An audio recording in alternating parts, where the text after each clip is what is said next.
everyone, and welcome to Rad Chat. So, welcome to podcast number 23. Thank you to all our listeners joining us. My name's Jo McNamara, and I'm joined by my fellow hosts, Naeem and Jolka Anderson. Hello. A big thank you to our last guest, Dr. Liz O'Riordan, who discussed her experience of cancer treatment and how healthcare professionals can help improve patient experience.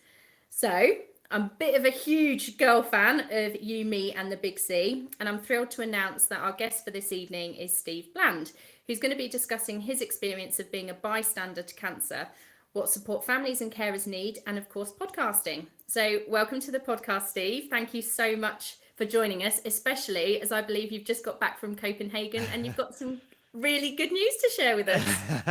Yeah. Got back. We're recording this about 1 o'clock in the afternoon. I got back about 2 o'clock in the morning.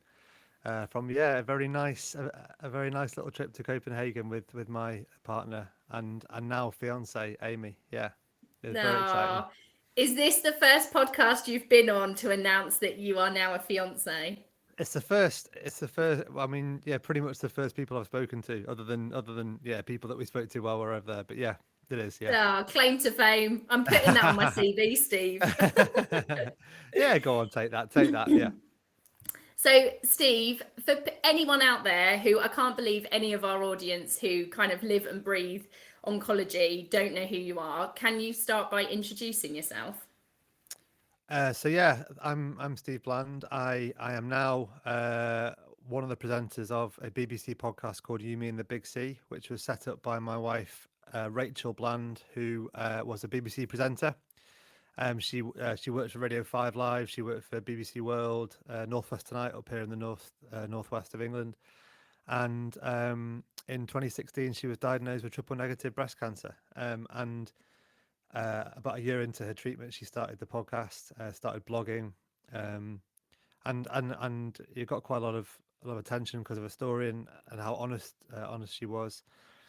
Started the podcast with Deborah James, I'm sure people know, Bowel Babe on social media, and also Lauren Mahon, who was running a community on social media called Girl versus Cancer, which is fantastic, offers amazing support to patients, and then yeah, just under 2 years after a diagnosis, Rachel died of from her breast cancer, and that was in September of 2018, and maybe I don't know what it was, like 4 months, like 3 or 4 months after, I sort of jumped in and helped the girls take it forward because we weren't really sure what to do with it. The girls didn't really know what to do with the podcast, didn't really know how to kind of fill Rachel's chair metaphorically or physically, and um, yeah, and I think I hopefully added a bit of a different perspective. They were all going through their treatment at the time. Lauren isn't anymore. Deborah still is, unfortunately, but I could offer a little bit of a different perspective from a male point of view, firstly, but also from the point of view of someone kind of looking. I mean, yeah, looking in kind of thing from a caring for Rachel as I had done. So yeah, I'm a journalist. I'm a podcast producer. And I try and do as much as I can with cancer charities and things, is to try and carry on a lot of the work that Rachel started.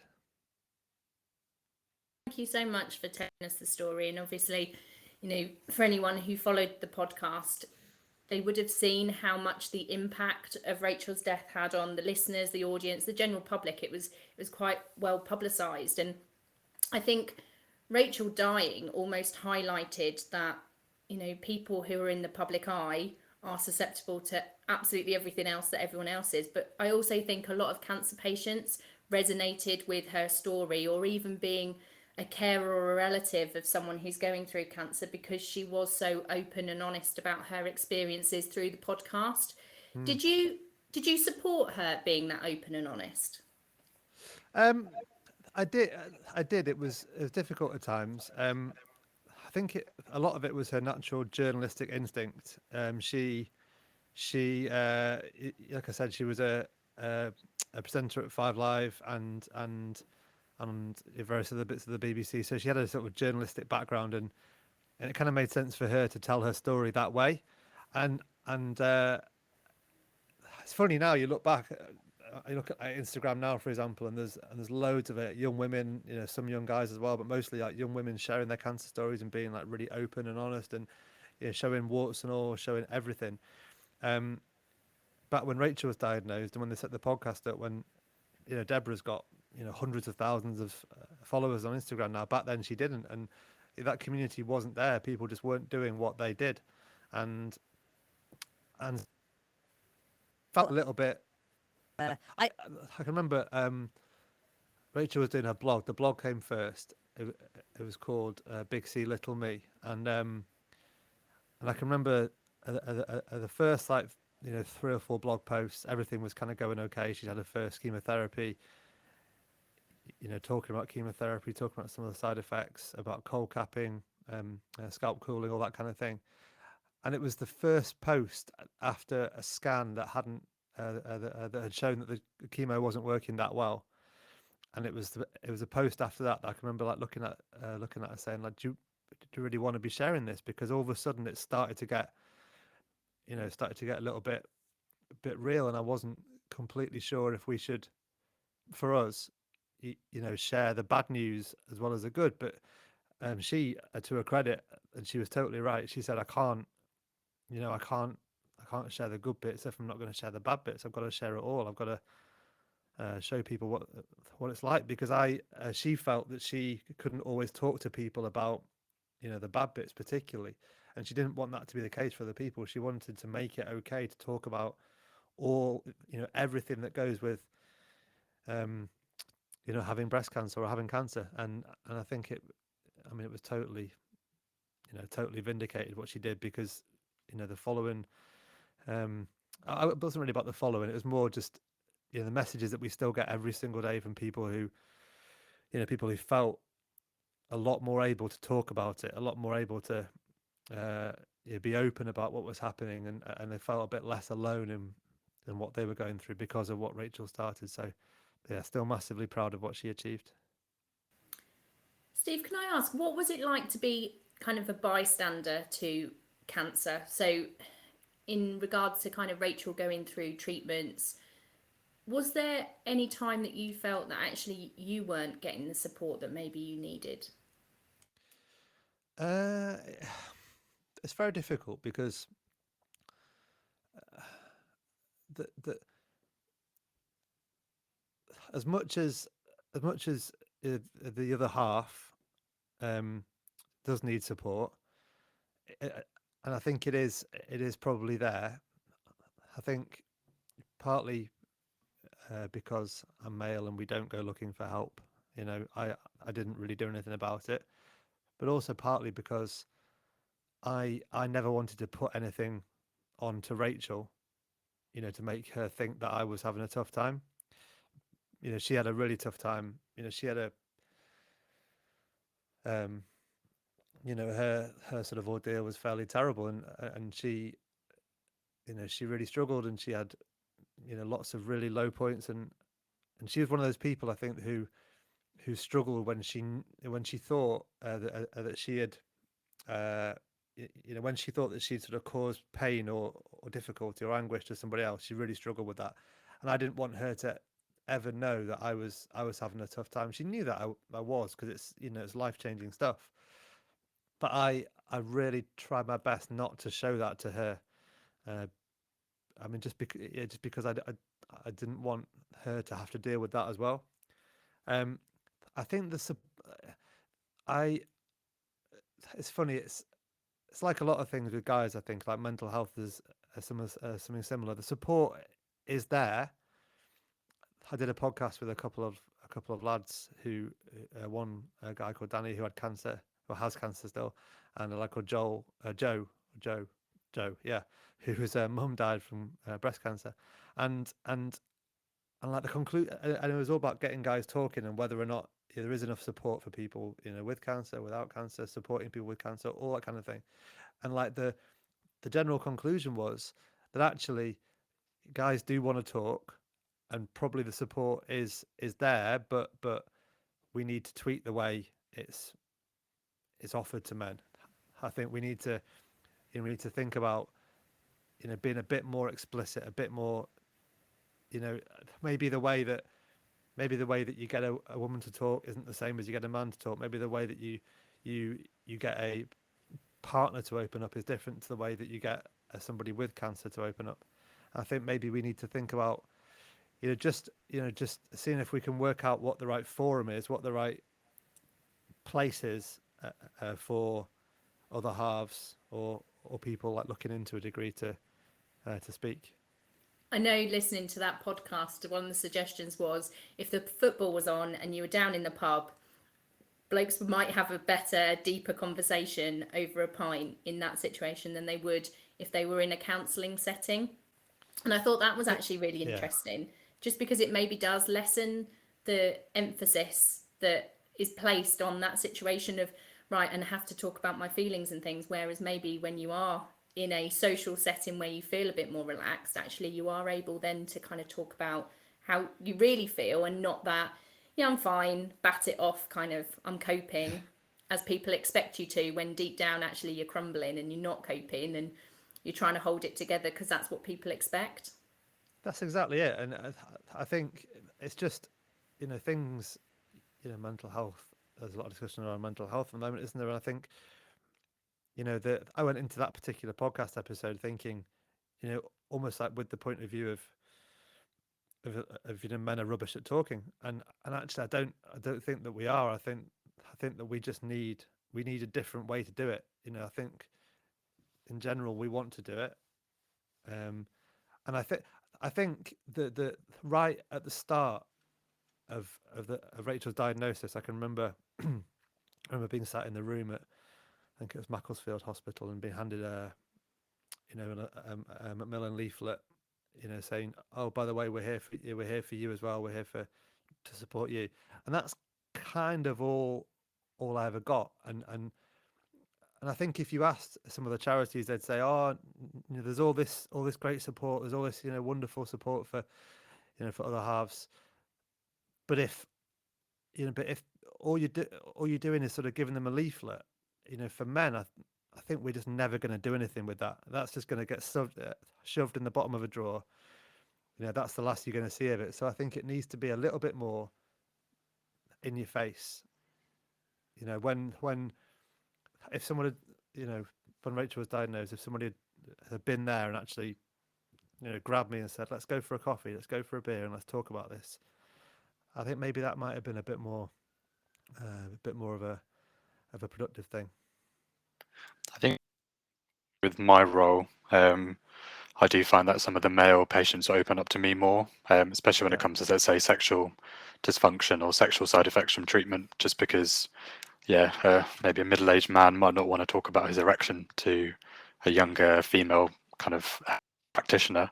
But I think we've talked about this a few times in the bystander effect on sort of the relative is you're watching it happen. Although you want to be able to help, you want to be able to do something, you can't always do, you can't take an action about it all the time. But exactly as you said in the podcast before, it's about creating that environment.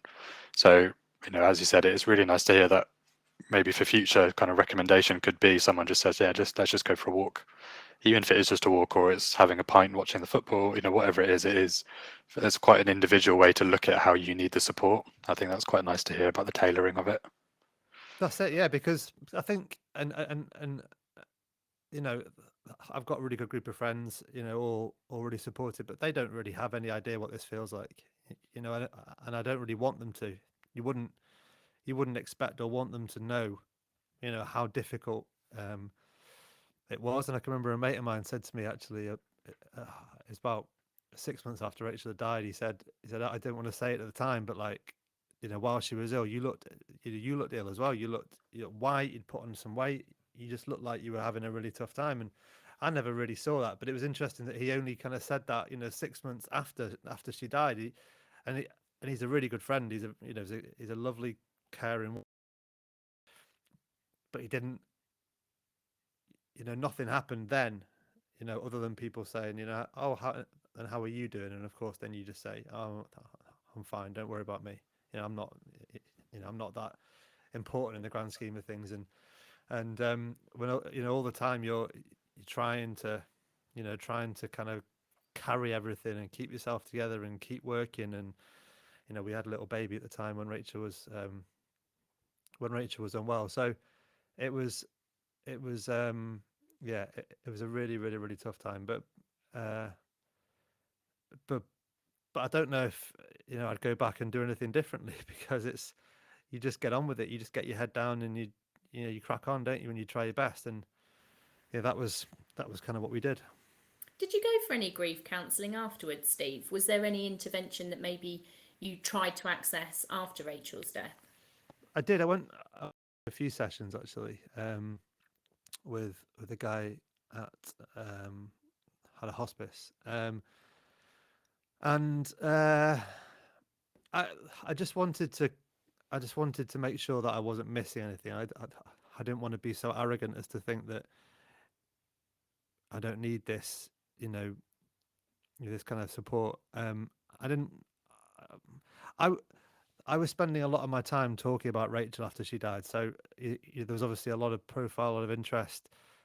We finished off her book just after she died, and there was a lot of stuff to do around that, a lot of publicity, a lot of interviews, a lot of talking, and I sort of felt like I wasn't getting anything.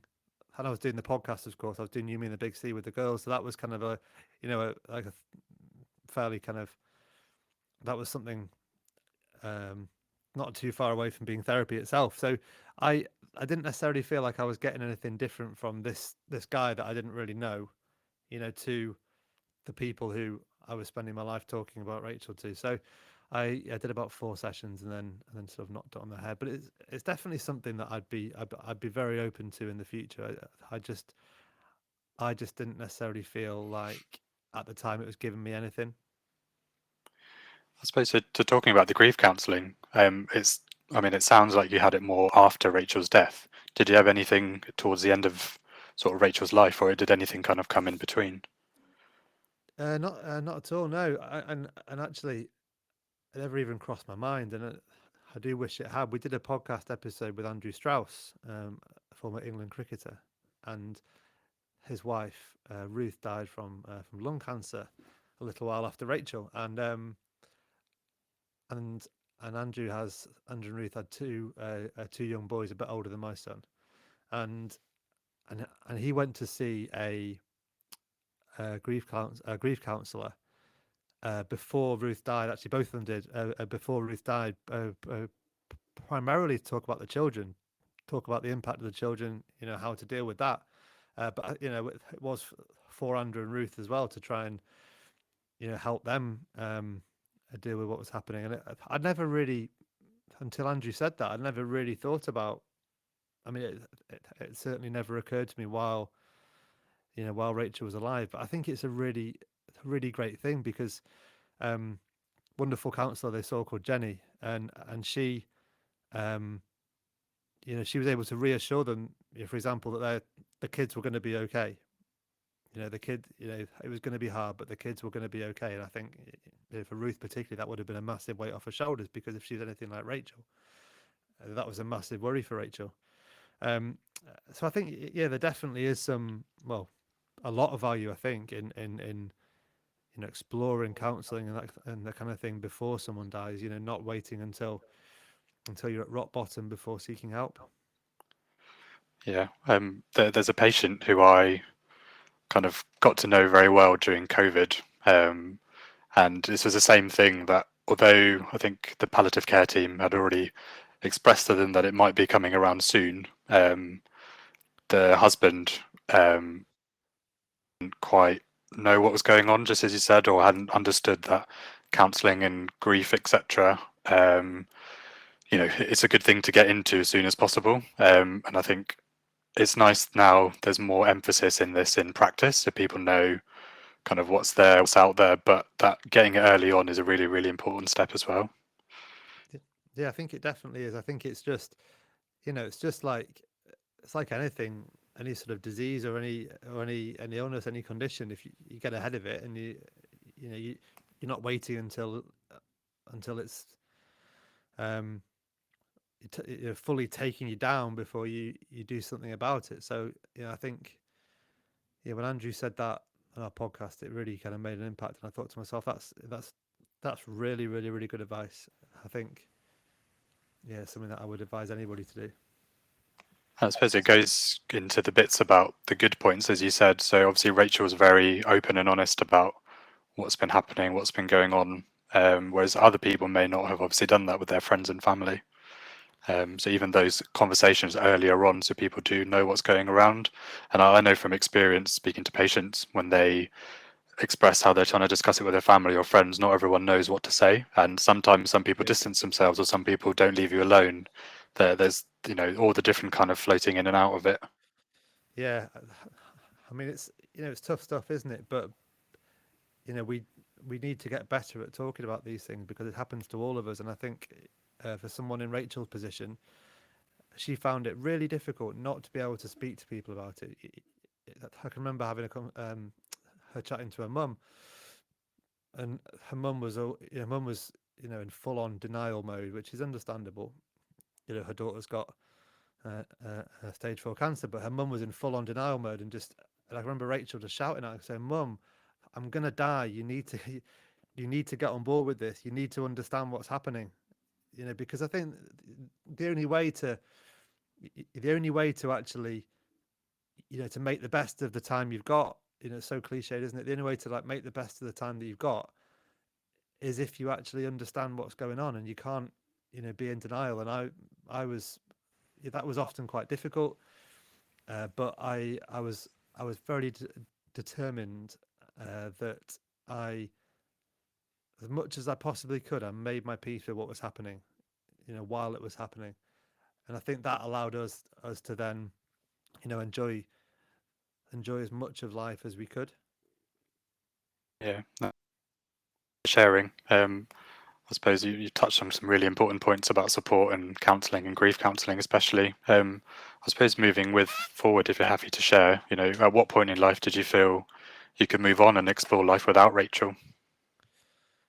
uh yeah, moving on is I've always kind of had a bit of a kind of a problem with the phrase moving on, because it's never something that I'm going to fully either want to leave behind or be able to. And I think but um but I was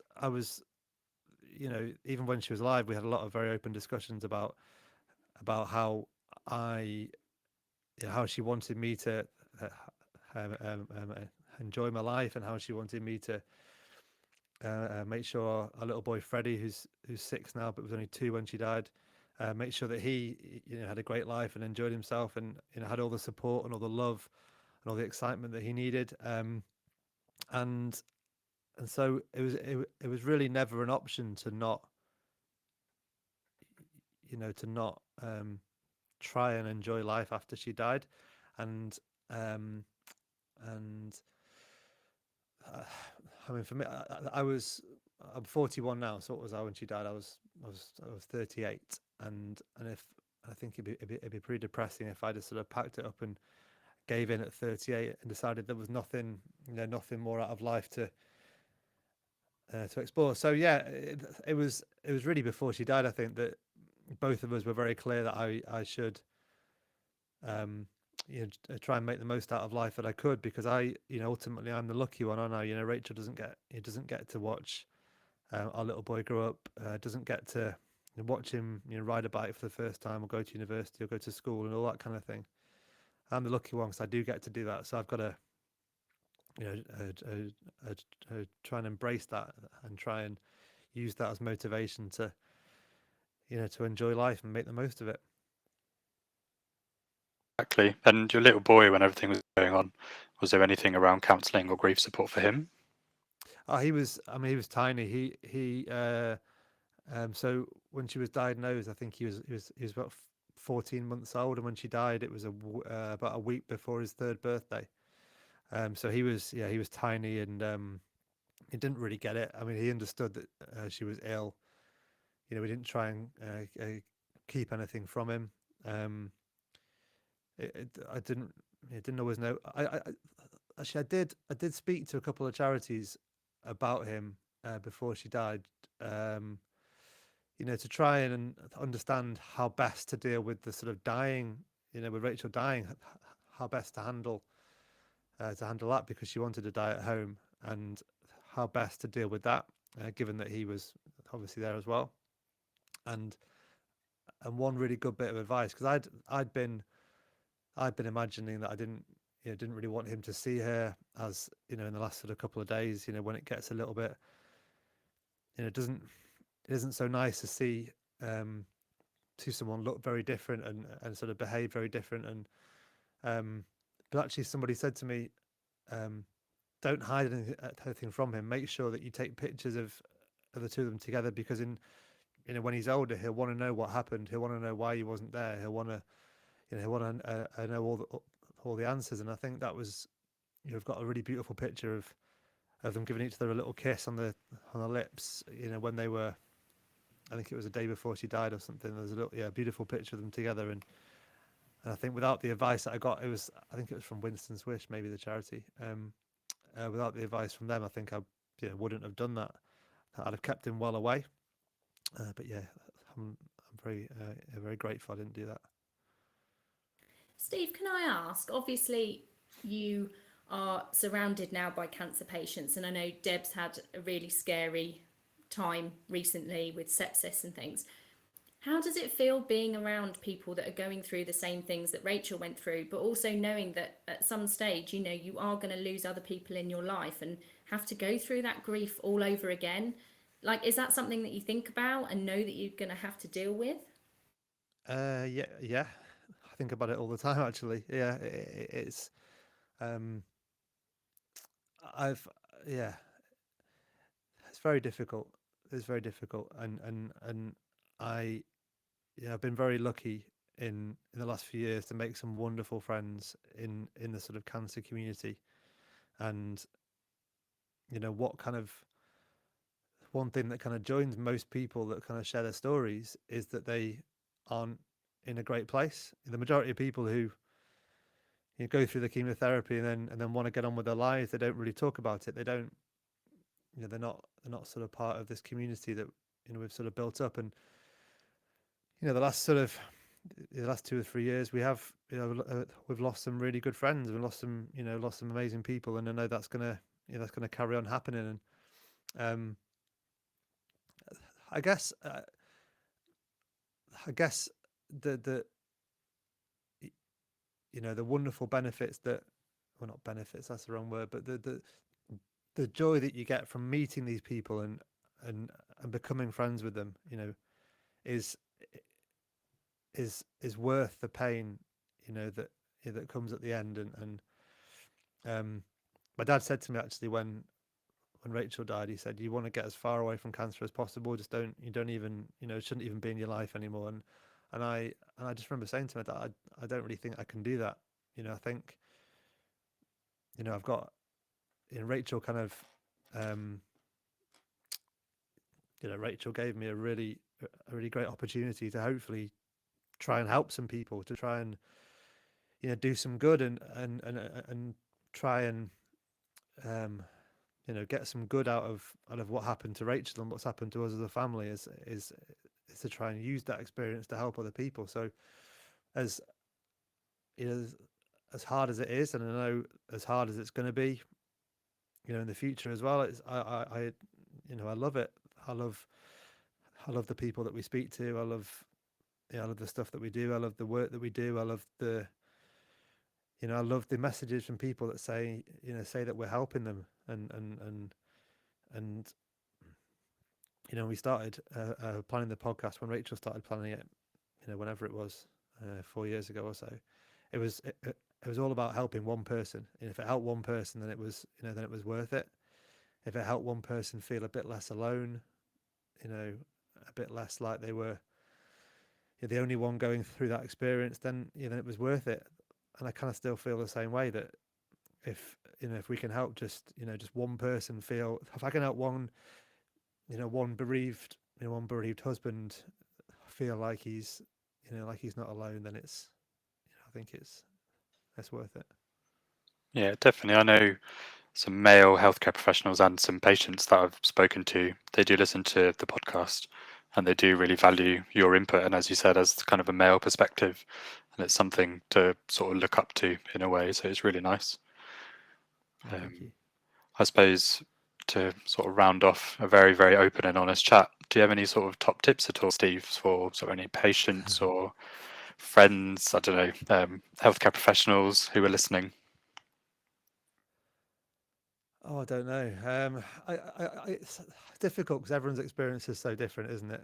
You know, and my experience was very, very, very different to even somebody else whose his wife died from triple negative breast cancer. I've met plenty of them. Um, I think one thing that I'd love us to all just get a bit more comfortable with talking about death. And that's not just patients, it's not just families of patients, it's people in your profession as well, because we came across an awful lot of people in the medical profession that just didn't want to talk about it. They would fudge it, they would use silly words, they wouldn't tell you exactly what you wanted to know. And I know there's a different, not all patients want to know everything. You need to have a way of speaking to people that it gives them what they need. But there are an awful lot of patients that want open, honest chat, and I didn't always, we didn't always get that, and I think it is because as a society, including medical professionals, we're just a bit rubbish at talking about death, which is daft. There's a bit in Catherine Mannix's wonderful book, comparing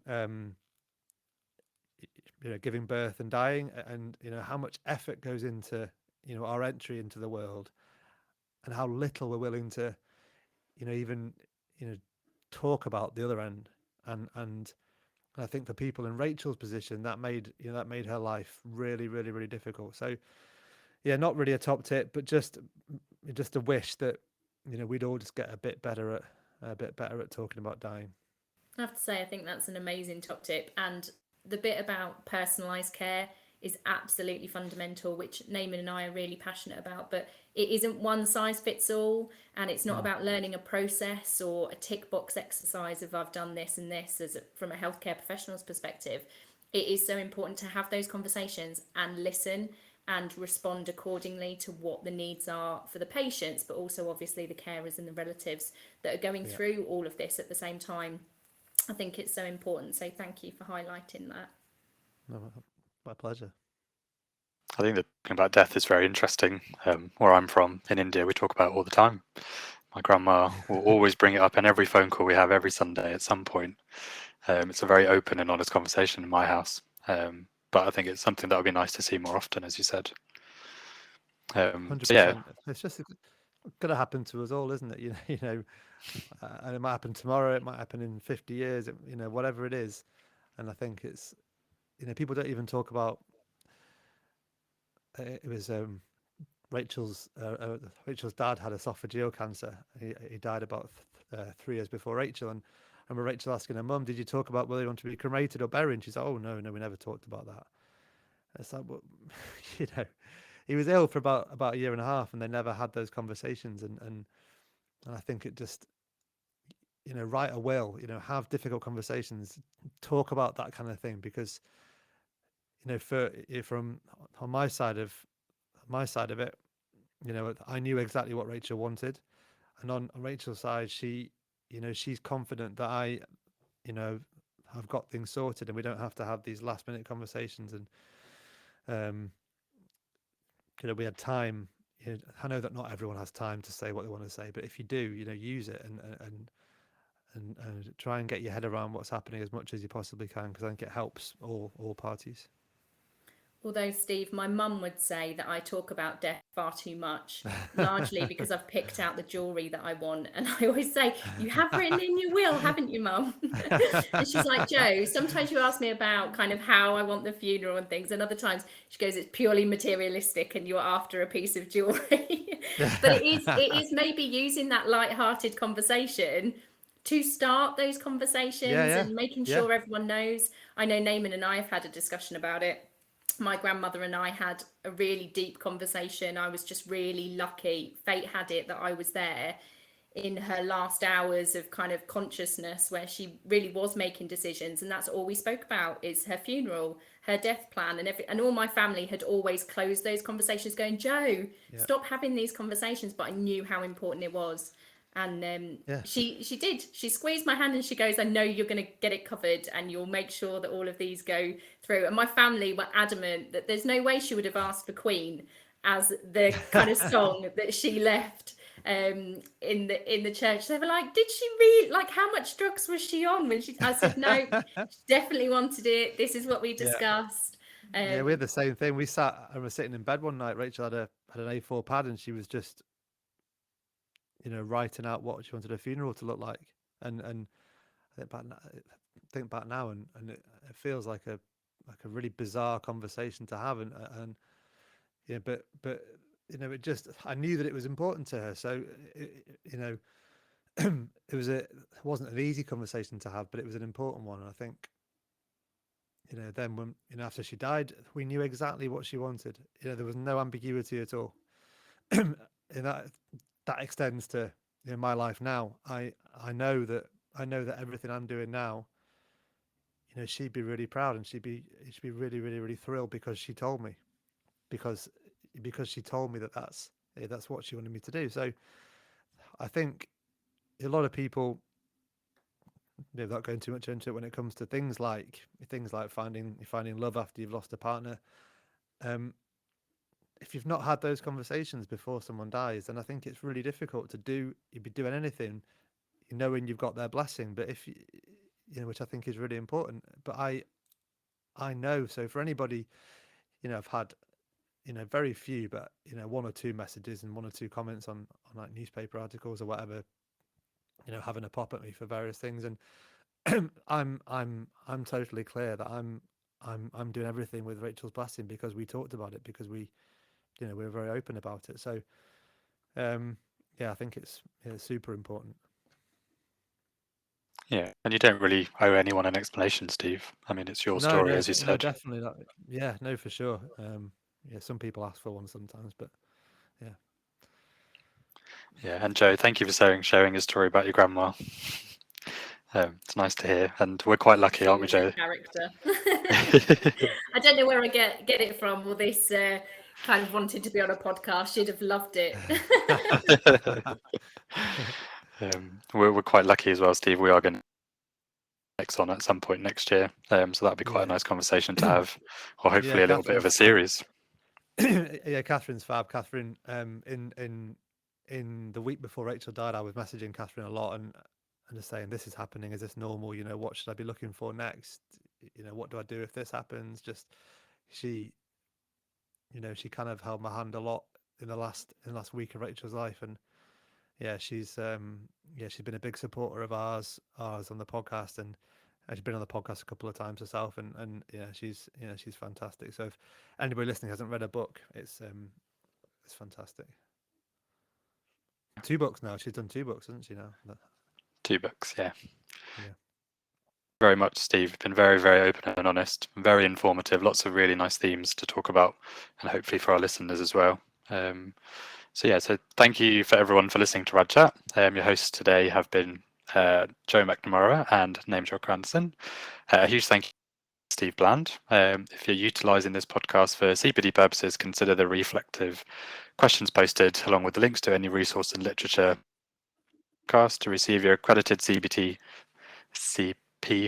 digital badge, please complete the Google form linked with the podcast. Our next guest to feature will be Professor Heidi Prost, another therapeutic radiography legend. So thank you, Steve. Thank you, Joe. Thanks everyone listening. Thank you. Bye. Bye-bye.